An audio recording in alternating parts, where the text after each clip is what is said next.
Assalamualaikum warahmatullahi wabarakatuh.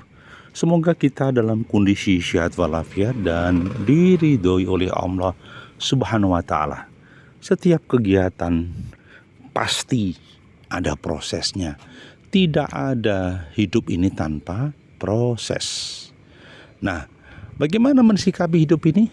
Nah, inilah yang harus kita bahas. Kita terus belajar untuk menimba ilmu, untuk mengkaji apapun kehidupan, apapun kegiatan kita, sehingga menjadi suasana yang positif juga mendukung kegiatan kita.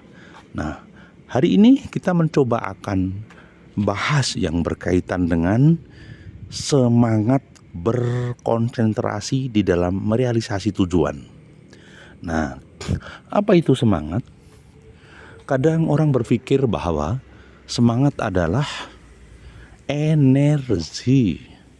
Ada yang mengatakan semangat itu etos kerja.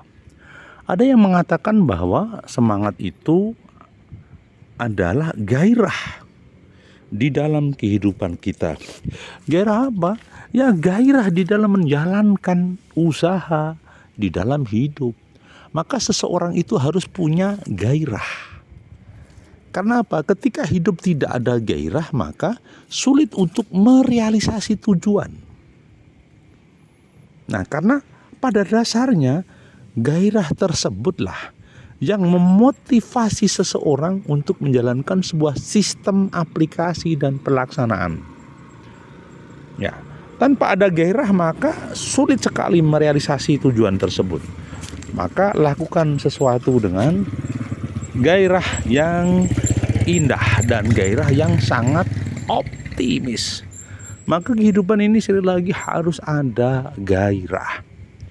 Jadi gairah adalah tujuan hidup kita. Gairah adalah semangat hidup kita. Gairah adalah pemikiran dan ide-ide kreatif kita. Jadi kalau kita tidak memunculkan gairah dari pikiran kita, dari dalam batin kita, bisa dikatakan stagnan. Ya. Jadi sebenarnya gairah itu menentukan pola hidup. Gairah itu menentukan kesuksesan seseorang. Kok bisa begitu? Iya.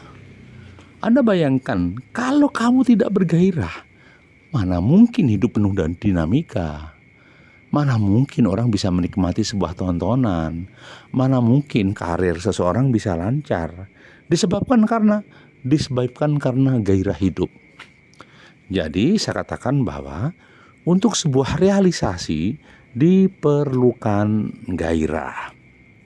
Nah, pikirannya sederhana. Gairah yang kayak apa?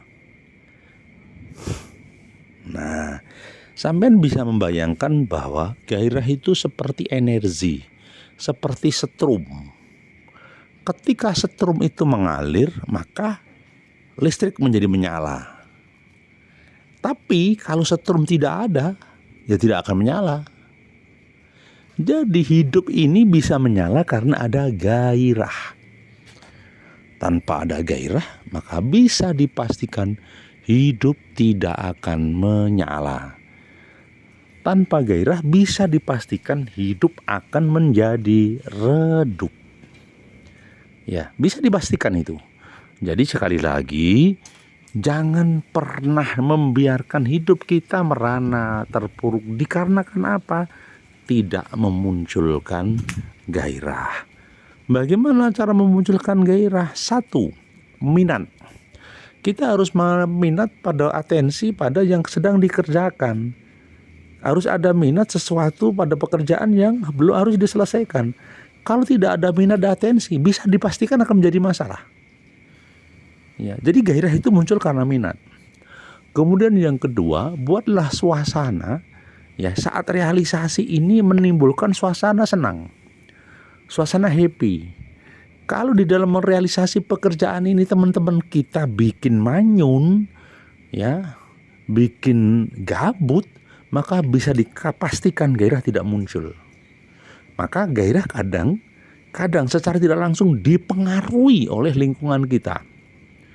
Tapi ada juga orang yang punya gairah, semangat, etos kerja, tidak terprovokasi oleh lingkungan, tapi karena semangatnya, azamnya, dirinya, potensinya, dan minat cita-citanya.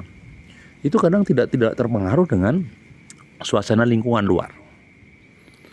Jadi kuncinya adalah lakukan sesuatu dengan gairah, dengan semangat, hadirkan rasa dalam gairah tersebut, lakukan secara terus-menerus. Jaga gairah itu, jangan sampai padam. Ketika gairah itu padam, seperti lilin. Ketika habis ya sudah padam. Maka gairah harus dijaga stabilitasnya dan kontinuitasnya. Saya pikir itu kawanku, mohon maaf bila ada sesuatu yang tidak berkenan. Semoga ada gairah menyala dalam penyelesaian pekerjaan kita dan merealisasi masa depan kita. Terima kasih. Assalamualaikum warahmatullahi wabarakatuh.